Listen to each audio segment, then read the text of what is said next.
ভাই হাত তোলেন, হাত হাত।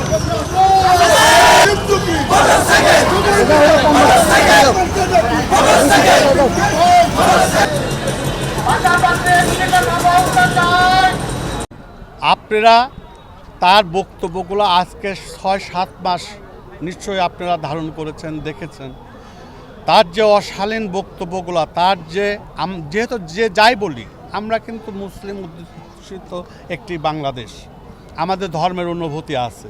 উনি একটি পক্ষকে দাবাইতে গিয়ে সারা আমাদের মুসলমানের কিন্তু যে অনুভূতির উপর আঘাত করছে, মসজিদে মুয়াজ্জিন ওই একটা ট্যাগ লাগাই সে বক্তব্য দেওয়া শুধু প্রতিনিয়তই।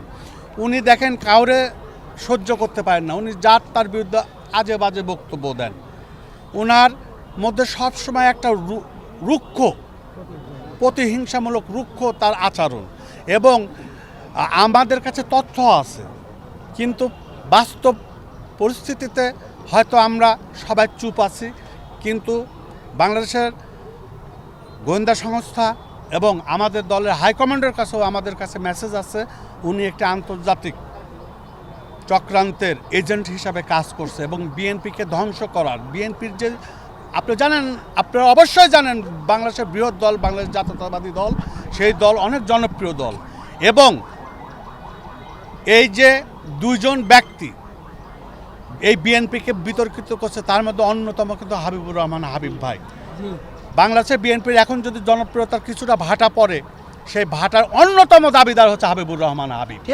তার এই অশালীন অগঠনমূলক বক্তব্য, আসলে সে বক্তব্য দিচ্ছে পরিকল্পিতভাবে।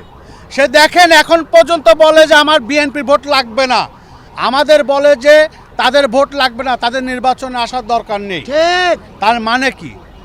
সে বিএনপি প্রতিষ্ঠিত হোক সেটা চায় না, সে বিএনপি ভিতর থেকে বিএনপিকে ধ্বংস করছে।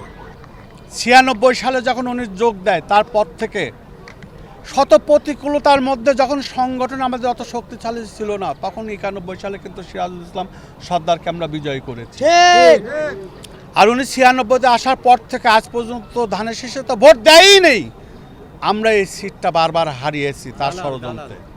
এবং ঈশ্বর দিতে অপ্রিয় হলেও সত্য, একজন বড় গুটিবাজ আছে, এই পৌর আসনটা তার ধরে রাখার জন্য কোনোভাবেই চায় না ঈশ্বর দিতে বিএনপির এমপি ফিরিয়ে পাই আমরা।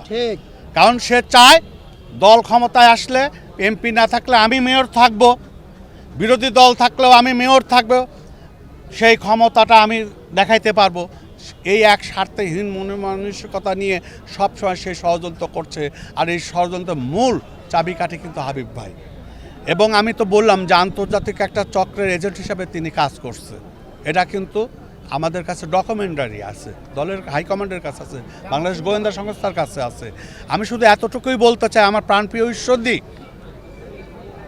আপনাদের প্রতি আমার আস্থা আছে, বিশ্বাস আছে, আমার প্রতিও আপনারা আস্থা বিশ্বাস রাখুন, একটিবার সুযোগ দেন। আশা করি আমরা সুন্দর ঈশ্বরদী গড়তে পারবো, আটঘরিয়াকে সুন্দরভাবে গড়তে পারবো, পাবনা ৪ একটা বাংলাদেশের রোল মডেল হবে, এটা আমি ওয়াদা দিচ্ছি এই মিডিয়ার সামনে।